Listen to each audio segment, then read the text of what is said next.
This video contains spoilers for the following. This video also contains themes of suicide and self-harm. Viewer discretion is advised. The title of this video isn't hyperbolic. It's an all-too-real fact of my life. I often find myself looking in the mirror and hating the person looking back at me. Lately, I've been struggling particularly hard. I've had a near lifelong battle with depression, and it causes me to lose sight of any goodness within me. My self-image just takes a dive, and it's basically impossible to know when it's going to come back up for air. Processing through those things is challenging for me, and that's in large part due to not knowing where to begin. Sometimes it's a challenge simply giving voice to the things I'm feeling. And, while thinking through some of those difficulties recently, I had a light bulb moment. There are a ton of video games that tackle these very feelings. Is there some way they could help me understand myself? How do games articulate themes of depression and self-image? Moreover, how do expressions and explorations of those themes provide insights in helping us process through them? Let's talk about it. Omori is just straight up one of the most charming games I have ever played in my life, but it also communicates the feelings of depression and hopelessness in a really impactful way. It follows the title character Omori through a vibrant dreamscape full of childlike adventure and flamboyant characters. It's all very charming and sweet and just has a way of making you feel nice. But you only get access to that whimsy when you complete this opening section.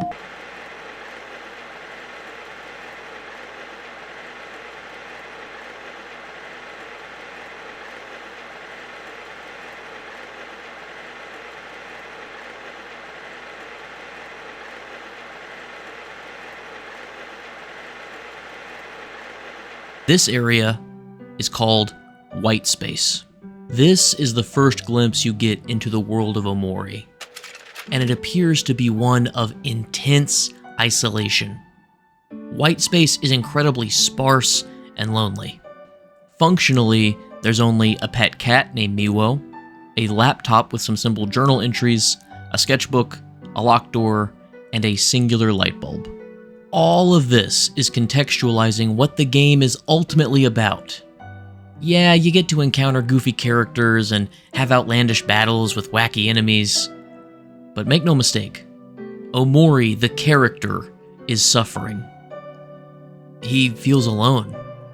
And when he is alone, he exists in this place of colorless solitude. When we first see him, he's just lying there on the floor, staring up into the vast white nothingness. It was an emotional state that I was able to immediately empathize with. Even when exiting white space and being thrust into a world that is wonderfully colorful and friendly and imaginative, Omori remains trapped in an achromatic, unemotional state. No matter what happens or who he's around, Omori never comes out of this numbness. Even in the context of the game's combat system, Omori is never able to meaningfully overcome it. That combat system revolves around evoking particular emotions in enemies and allies to achieve certain effects. So, for example, if you make a character happy, they have a higher chance of landing a critical hit, but they also have a higher chance of entirely missing their target. And if you make them angry, they deal higher damage, but also receive higher damage. Over the course of a battle, your party will have juggled the necessary emotions to turn the tide in your favor. Though at the end of the battle, those emotions go away, and everyone goes back to business as usual. Maybe it's a bit heavy-handed to describe as such, but the reality is that Omori only feels those emotions for a short period of time before it's back to nothing. And seeing Omori running around all of these magnificent places with his closest friends and uncovering wonder at every turn becomes really disheartening when you see him remain stone-faced and closed off through it all. That's the hold that depression has over him. It takes away his very ability to feel anything at all. And judging by the way his friends talk to him, he is the center of their world. They love being around him. He can't meet them in that emotional space, though. He has a hard time even making it to them. Remember, when he wakes up in white space, that door is locked. He has to actively work to get himself out of that place of isolation. It's heartbreaking. And unfortunately, it's only the beginning. At the end of the prologue, we learn that Omori is an extension of the game's actual protagonist, a teenager named Sunny. Omori's world is called Headspace, and it is Sunny's escape from his reality. We quickly discover that Sunny lost his older sister Mari to suicide about 3 years before the events of the game.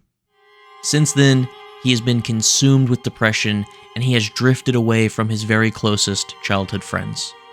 And he's become a shut-in. For 3 years, he has pulled back from everything he once held dear. His friends, his favorite activities, he's even been pulled out of school. And now, it seems that the only happiness he gets is in his dreams. But we've seen Omori. We know that happiness doesn't come in the dreamscape. Maybe he's around happy things, and maybe he has memories of being happy, but the actual feeling of happiness is not present with him.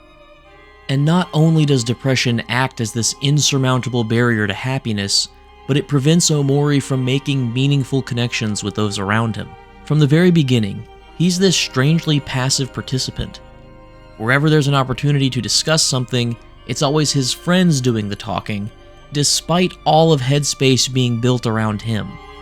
Through the wide array of characters met and situations he's thrust into, Omori never comes out of his shell. He never meaningfully deepens his relationship with his friends, and he certainly never fosters a new relationship. Don't get me wrong, your party definitely meets new people and encounters new things, but Omori himself never really interacts with them. His friends do. And remember, Omori is an avatar for Sunny. Everything that Omori is an extension of Sunny's own feelings. Even in his own dream world, he can't form new relationships or deepen existing ones. It's on the avatars of his friends to do that. There is a clearly demonstrated desire for connection. After all, when we first come out of white space, we're greeted by Omori's friends who are enthusiastically awaiting his return.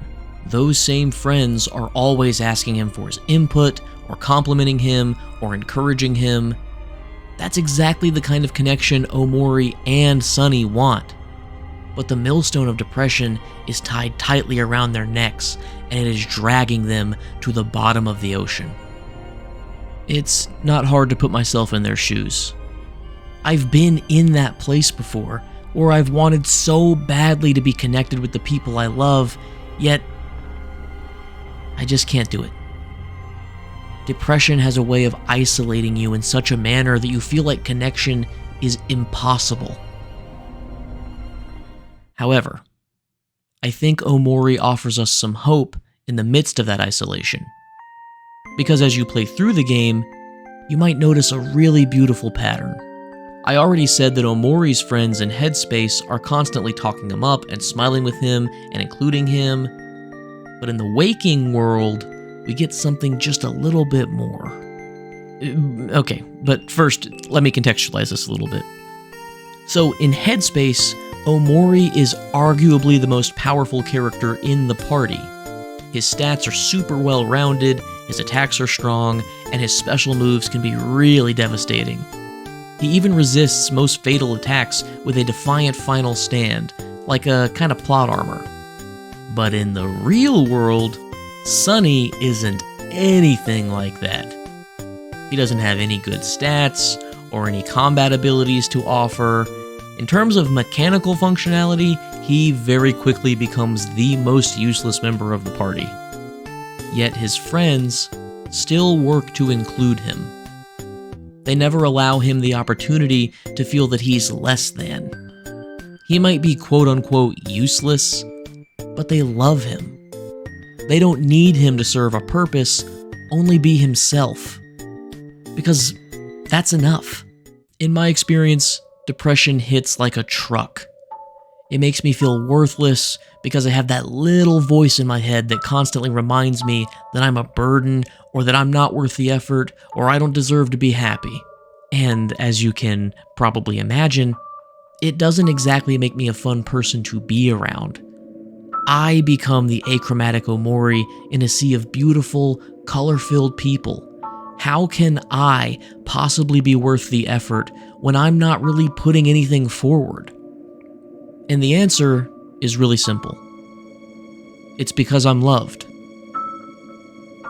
One of my favorite things in Headspace are these floating mirrors. They don't serve much of a purpose other than providing you with this.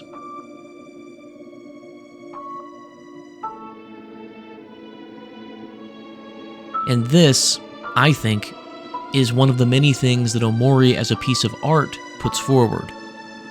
Even when you're at your lowest, you have to cling on to the community who loves you. Even at your lowest, they still want to be with you because they care.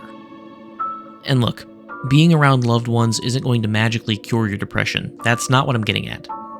What I'm getting at, though, is that we do sometimes need the reminder that we're loved and people care about us, irrespective of our own feelings about ourselves.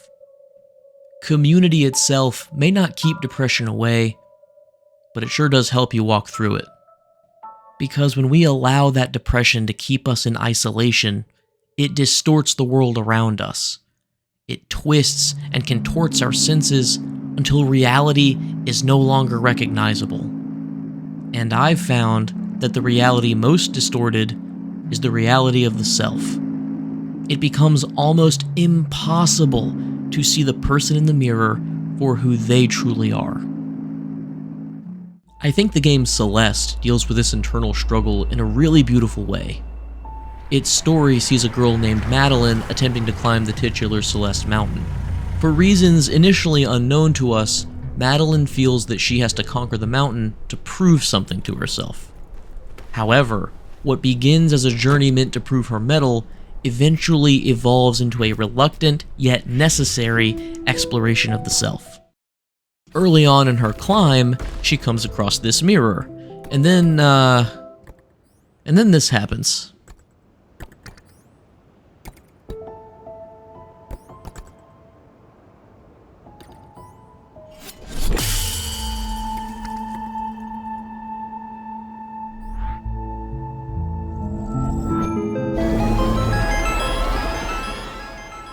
This entity, unsurprisingly, reveals itself to be part of Madeline.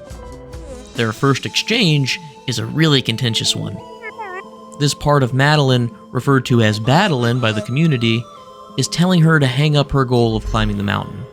She simply can't handle it. From here on, whenever Madeline and Badeline meet, the former usually has to run from the latter.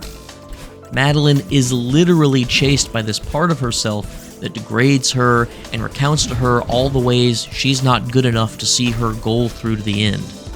Initially, Celeste sets out to frame this derisive inner voice as something to be overcome. But overcoming it isn't just about raising the level of your own voice to drown it out. Rather, it's about finding resolution. From the get-go, we see that Madeline clearly doesn't think very much of herself. Near the start of her ascent up the mountain, she has a conversation with an aspiring photographer named Theo who wants to take a selfie with her.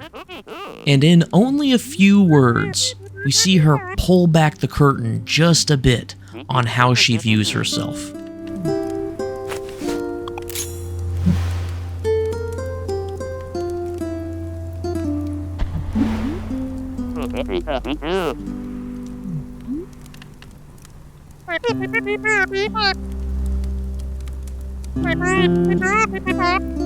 We see just the slightest of vague self-critiques. And, just worth noting, when Madeline and Badeline have their introductory conversation, the very first thing Madeline does is criticize her doppelganger's looks. And that's only the tip of the iceberg, because this speaks to the wider context of what eats at Madeline. Her criticism of herself goes far beyond the physical. And just bear with me for a minute, this is all going to become relevant, just hear me out. There's a point in the story where Madeline wanders into an abandoned hotel on the mountainside run by the ghost of a man named Mr. Oshiro. Mr. Oshiro's beloved resort has fallen into ruin and has taken a massive toll on him. He's overwhelmed by the mess and feels the constant need to prove how incredible his hotel really is. And when Madeline recognizes his anxiety, she opts to help him sort through some of the mess in the resort. But despite her help, Mr. Oshiro continues breaking down. He berates himself constantly and attempts to put on a facade of having everything under control. He insists on Madeline staying in the hotel's presidential suite, and after making it to the top of the hotel, she is reunited with Theo. Understandably, Theo tells her that staying at the resort any longer is a horrible idea. There's been very real danger at every turn, but Madeline refuses. Initially, it's out of concern for Mr. Oshiro. Look what she just slips into the conversation right after that, though.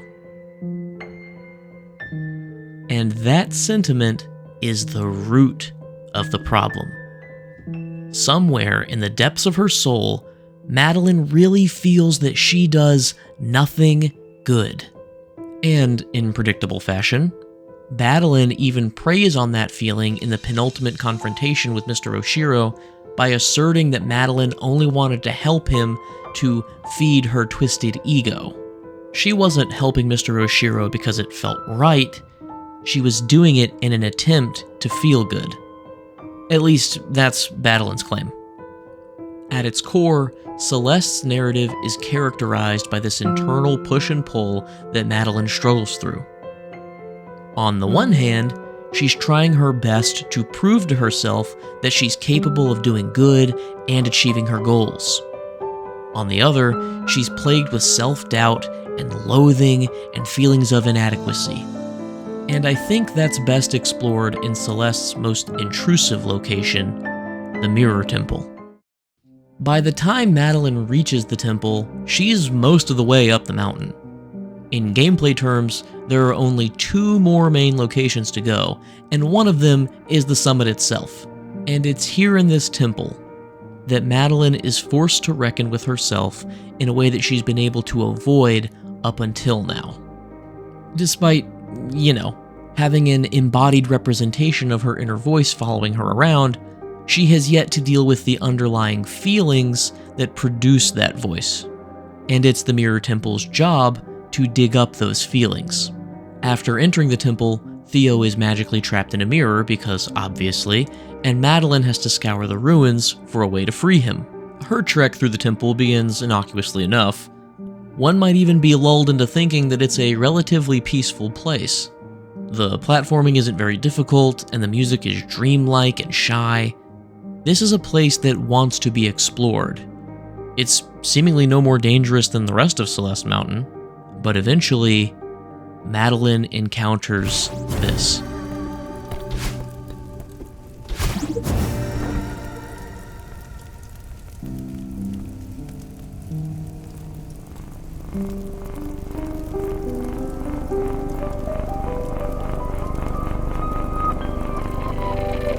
This mirror pulls her into a darker corner of the temple.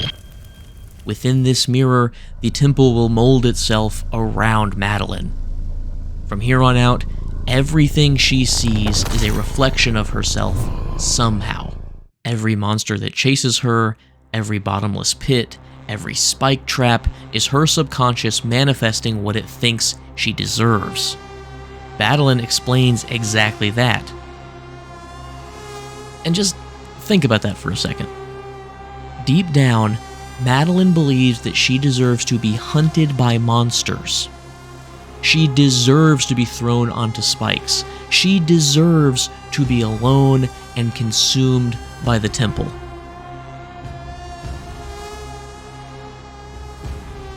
And eventually, when she talks to Theo about this, he gives a line that hit me really hard.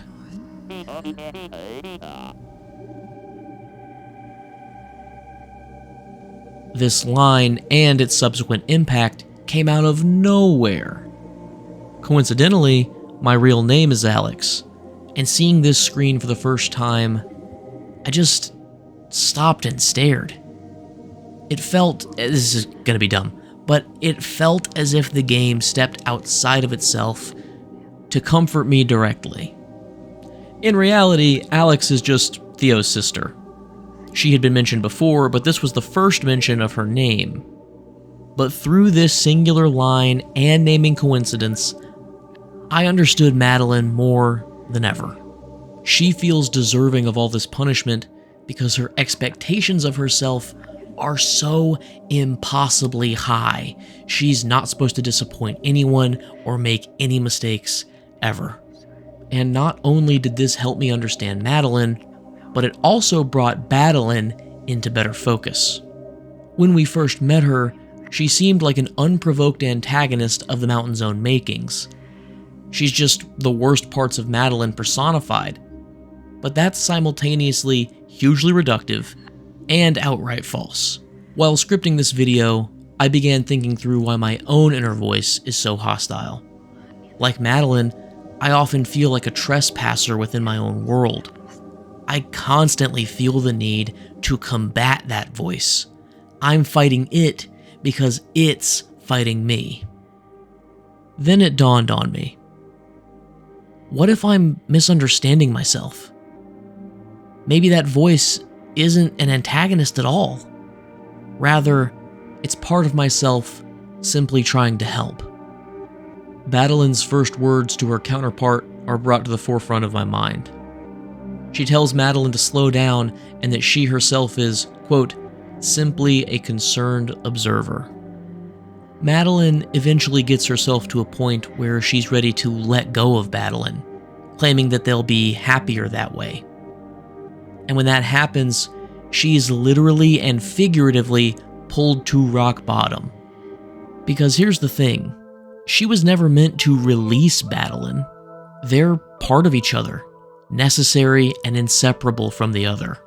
Eventually, Madeline realizes that Madeline's anger was never malicious. And in her own way, she's just trying to help and protect Madeline. The two parts were talking past each other. There was a fundamental breakdown in self-communication. And look, I know that seems really simple, but that realization has been very powerful for me. Maybe that voice in my head doesn't hate me. Maybe it's just been misinterpreted this whole time. Perhaps it even stems from some part of myself that wants to be protective or encouraging. My whole life, this is a voice I've looked to beat into submission. Like Madeline, I set up goals to prove to myself that voice can be overcome. All the while, it was never something meant to be overcome. Rather, it was something to meet in the middle and attempt to understand. And I'm sure that sounds cheesy, but it has made a world of difference for me. I let the language of those thoughts tear me down when the intent was always to build me up. Madeline and Madeline have this really heartfelt interaction where they realize they need each other. One is the ambitious dreamer, and one is the protective pragmatist. Two parts of the same whole. When that happens, Celeste changes. Madeline gains the ability to dash twice before touching the ground, literally doubling her abilities. Challenges that would have been impossible are now simply difficult, and there's a real beauty in that. Even after learning to accept all parts of yourself, things are still going to be hard. Madeline doesn't get a magical easy button. However, what she does get is inner reconciliation, which creates the circumstances that allow her to push further than she ever thought possible.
This has been a difficult video to script, primarily because it involves far more vulnerability than I imagined I would post on the internet. But I pressed on for two reasons.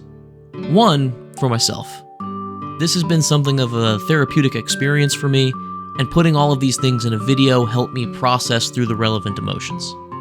However, I pressed on for a much bigger reason. You. And not because I'm just gonna magically help you. I don't know what it is you're going through.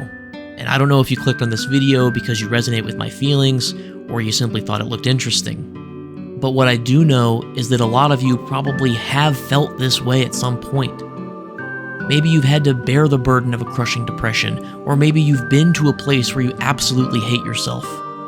And if nothing else, I'm here to tell you that I see your struggles, and I know they're suffocating. And I have good news for you. Your feelings are not reality. Omori showed us that even when we feel down or worthless, we still have a community of people around us that care. I promise you, someone cares about you, and they want to come alongside you and wade through this darkness together. They don't want to see you suffer alone. You're not a burden to them. In fact, you are so much more loved than you can possibly imagine. Just because you don't always feel it doesn't make it any less true. Through Celeste, we're shown an incredibly inspiring story of self-acceptance. That person you see in the mirror doesn't deserve your hate, and you don't deserve to heap it upon yourself. Just because you feel worthy of being put down doesn't mean that's true. You are valuable, you are loved, and the world is a better place with you in it. You are more than the way you feel. Something I have to remind myself of too. And I'm grateful for the art that's bold enough to do just that. Thank you for watching. God bless, Jesus loves you, and so do I, my friend. Peace.